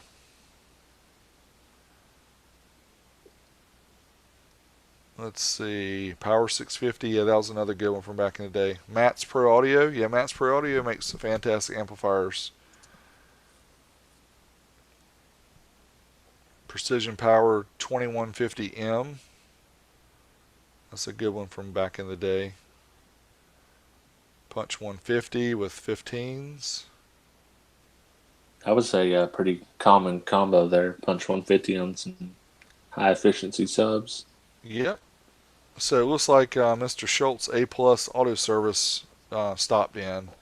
He says the ones that don't say Terminator Edition say handcrafted in USA. So yeah, there you go. I think yours said that too. The Terminator Edition, handcrafted in USA, both. Yeah, but I think the other one just doesn't say Terminator Edition, just says handcrafted in USA. Yeah. So, Mike Schultz, I'll have to talk with you about my discussion with Wayne about these amps, because I don't know if it's something we've ever heard before about what the Terminator Edition was and the market they were designed to be sold for, because it was nothing I'd ever heard. His wife worked at Rockford at the time too, and she confirmed it. So, yep, the first one that full misses, huh? Mm-hmm. Got him. Got him. Phoenix Gold, 2 cab 1600s. Phoenix Gold MS 2250. Shout out to Bernie Bolin. Shout out to Bernie. And those who are interested in Mr. Bernie Bolin, you may want to subscribe to 12V Talk, because it may be possible that he'll be on a future episode, and a not too distant future episode. If you don't know who Bernie Bolin is and you're watching this, go check the internets, because he goes way back in car audio and still making things today that are impressive, super impressive. We got to check some out close up this weekend. Yes, we did. Put hands on them. Yes, we did. What beautiful works of art those amplifiers were. And wow. He created my favorite all-time amplifier, the 225. So. Oh, yes. All right, guys. Does anybody else have any questions? If we missed anything, just type it again, because there's so much stuff here. So, what kind of box do you need to do hair tricks? We don't know. Yeah. It's hard to do hair tricks when you're bald. But I can tell you that Savard truck, if you get 48 Pro Series 10s, we didn't really mention it much in the video, but or the audio podcast, but that truck with the 10s, and again, there's 24 per side in the back part, so 48 total. It was one of the few systems I heard that would punch you in the chest like it was a sledgehammer, but then when they dropped it down, it would also just go as low as you wanted it to go.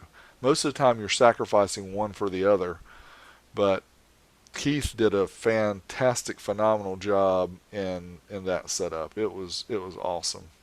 I was really blown away, and I'm apologize again to Rob for him breaking the system so he didn't get to hear it. Oh, I'm sure to be back. I'll get to hear it next time. Yes, sir. And those, like on my subs, they really play, like, that's where I'm at, the low, that's get a lot of wind. Now that's not where the SPL is for me, but those lows, man. That's what I live for. Yeah, and I mean, guys like us that are not trying to compete and trying to hit, 150s and whatever. If you've got, 130 at 30 hertz or 28 hertz, something like that. In most cases, that's plenty loud for us. We don't have to. We don't have to be busting out new windshields. You know what I mean? How many amps do you have in your collection? So T Fade and Skip asked that same question, and I was very specific in my answer. I said somewhere between 5 and 500. Not going to tell you how many. I think So you should do like what's the Rolls Royce, or what's the other big name car Bentley, manufacturer? Bentley, Bentley. Like how many amps do you have? Sufficient. A sufficient number of amps. have enough to power a few vehicles. Yeah, I don't know. That's a good question. I actually need to do some inventory and get some serial numbers and all that stuff. But I don't know exactly how many, but somewhere between 5 and 500. I stopped counting after 6. Can you share us the conversation with Wayne Harris? Um, so yeah, those who stuck around, why not, right? So we talked about the Power 1000 Terminator Edition, and I said, Wayne, what is the deal with the Terminator Edition? How many were made and all that stuff? They don't. He couldn't remember how many were made. I think Mike Schultz and I and some other people have talked to people from Rockford and tried to get some solid numbers, somewhere between 100 and 150 maybe.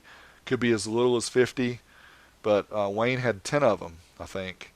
So we asked him what the deal with the Terminator Edition was. I said, I know you had the chrome amps, that had the LED bars at the end that were not Terminator Edition. What was the deal with it? And what he explained and his wife both explained was those were designed for the Japanese market. And he said they were extremely expensive. But he didn't know how many were sold. But he did say they were very expensive. And most of them went to the Japanese market. So I don't know, Mike Schultz, if you've heard that story before. But that's what he explained to me. Unfortunately, don't have it on audio or video because I didn't want to be like a big jerk and pull out my camera as he was talking and just start recording. But Yeah. that's the way it was described. How everyone had them tied up so much, I didn't even get a chance to say hi. But Yeah, I didn't want to intrude and just barge my way in like I normally do. it was like, for those of us in audio, it was like a rock star to other people. Having access to talk to a rock star, and he was just as cool as he could be, and very kind with everybody, and let people take pictures with him, and just really neat. And Rick, I will send you that picture that you asked for, absolutely, because I didn't realize that you didn't have it already, but I'll send it to you because that was, yeah, that was a cool pic. I don't remember who took it, but they did a good job. Probably Damien. Well, and he bought 4 tickets, won 3 times, and then put them back in the auction himself. Yes, he did. He's the one. He was one of the ones that I failed to mention in that. But yes, he bought 4 tickets and won 3, and he wouldn't take the items. So and he said, unless it would have been a Rockford amp, then I might have taken it because he's still got a soft spot for Rockford. Because he worked for them for so many years and did a lot of good stuff with them too. Let's see here.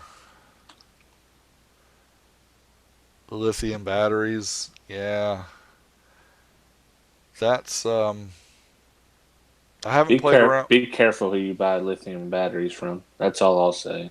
Yeah, please do. Rob and I mentioned that before, and Ray also talks about it at Linear Power about those lithium batteries have a lot of reserve power, and you want to make sure that you don't let those short out or cause problems because you could easily start a car fire with them. But more and more companies are making them. They're super expensive, but they're impressive. If you can afford them and you can get a name brand, I would not choose the cheapest Chinese version of whatever No. lithium than Yeah. Yeah, do some research before you choose which one you're gonna go with. PPI 2500 F1. If Oh, the anybody, $15,000 amp. yeah, if anybody listen has one of those and you just like to see it on a video, then you can send that one my way, and I will show it on video, and I promise I'll send it back. I've never even seen one in person, but I Me either. want to. I want to touch one with my hands. I've never seen it in person either. Somebody needs to bring it to the OSS Meet next year in Yeah, Texas. that'd be awesome. I'm gonna scroll through real quick and see if How do there's you any. measure fine when you're clipping without buying an expensive piece of equipment? Um, can't you hear clipping Vega? Yeah, you Yeah. you can hear, especially in subs. Sometimes you can go past that point easily, but on your door speakers and stuff, you should be able to hear it. On subs, I mean, pick up one of those cheap bass knobs that has a clipping indicator light on it. Yeah. I say, if it starts to sound a little bit distorted, then you're clipping. So use your ears and be smart. Don't turn it up as high as it goes and turn your gain all the way up. It's not good idea. Best amp ever made? I I don't know. What system did Wayne have in his daily driver? I didn't even ask. That's a great question. We're going to try to get him on this podcast, by the way, the 12E Talk. Again, go to youtube.com/12E Talk. It's getting exciting. It's getting exciting because we like strapped down a lot of people. We had zip ties and we tied their hands together and we made them agree to be on our show before we let them go. So we're going to have some cool interviews in the future. And if you want to see what an interview from us is like, then go check out last week's episode 11. We interviewed Craig Harrison, so that Yep, was a really good episode, like we mentioned before. that was lots of fun. Craig was a great first guest. He did it right. I'm just going through and seeing if there's any other thing that's Oh, still. here it goes. My wife ended up with the MTX amp that Wayne passed on. Oh, sweet. That's awesome. I think that was my 43. Was that my 4320? Yep, Yeah. that's the one he had to second guess. He had to think about it for a second. Yeah, he did. Because that was made by John Pleitz. Is that his name? Pleitz, the one that did the DSM series.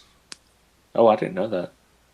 Yeah, he did the original DSMs.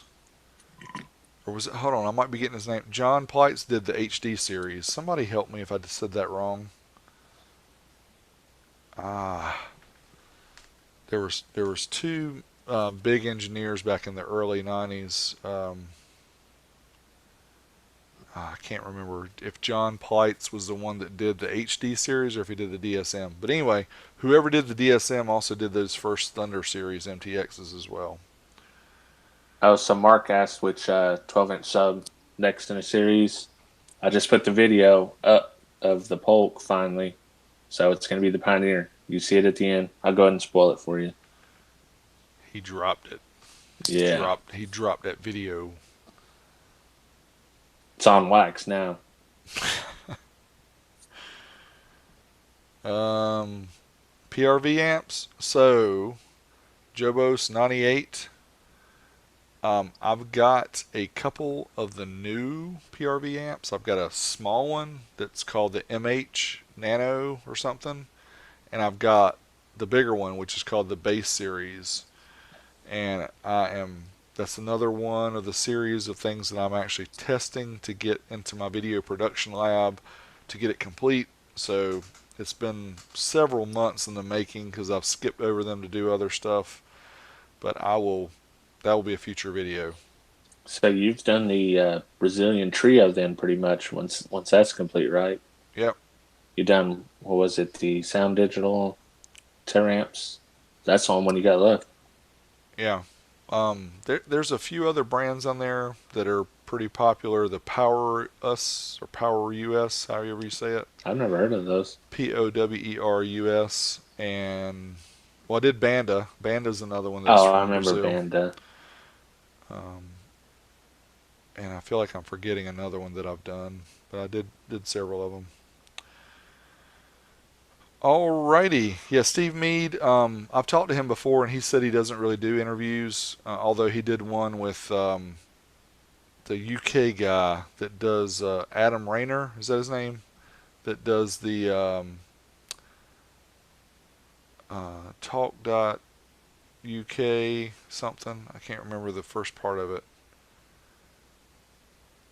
Anyway, he grabbed Steve at one of the, I can't remember if it was CS or SEMA, and they were sitting down like in the hotel lobby, and he interviewed Steve. That's actually a really good interview of Steve because he talks about what he did before the car audio stuff, and then how the car audio stuff grew, and he had to make the decision: was he going to do car audio stuff, or was he going to keep doing his other stuff? And it's really good because I think a lot of people um, may not understand where he came from and may think that he was just giving everything. But when you watch that and you hear you know somebody who just scrapped and did the best they could and then actually made it, um, that's what impresses me so much because Yeah, I that never got to hear that. It sound I'm gonna have to search that up for sure.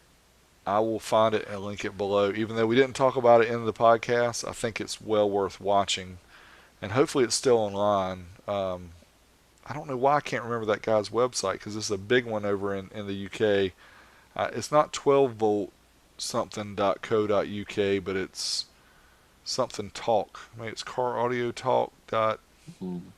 I don't know. I'll find it and I'll post it in the Yeah, comment below. maybe 12-volt talk needs to make a trip to SEMA one time. Doug Bernard's dad. That would be funny to get him. Oh, I that would be funny. we say see the thing about doing these streams, you have to be really careful about your language, um, because all my stuff is posed as kid friendly, and yeah, I can't add a beeper in because I know with some people, and I don't, that's your prerogative. I'm not gonna say there's anything right or wrong with it, but some people just add it in, every sentence they have in a four-letter word that might offend some people, but I try not to do that here. Well, and Cause then I see EXO too. As another. That's one we love to have EXO on the channel. yeah, so I've actually talked to him. He doesn't live very far from me. He's only 30 or Yeah. 45 minutes from me, and we've talked about doing a collab anyway. So hopefully we can do something for his channel, and then he can help us out by doing a interview. I think he'd be a great one to talk to because he's so colorful. He's the exact opposite of me. Yeah, yeah. Rob is the Ben Stein of car audio. EXO is the EXO of car audio. EXO of car audio. There's nobody like EXO.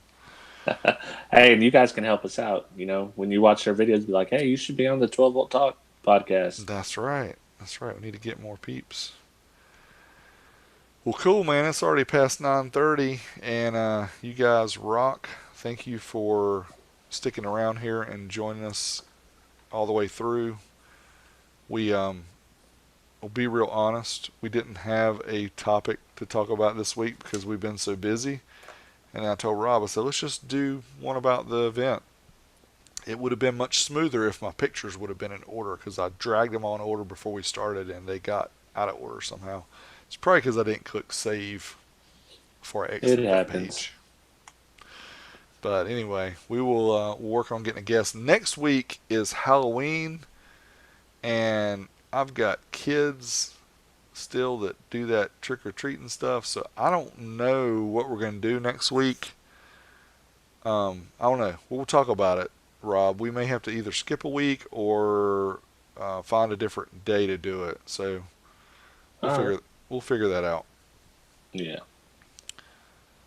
All right, guys, we are going to sign out. Thanks again for joining us for the podcast, live stream, all that good stuff. We will catch you again. Make sure to check us out. 12V Talk on YouTube. That's where we're going to do the rest of these. Not here. Yeah. For HiFiVega, it's Big D Wiz, and we are out.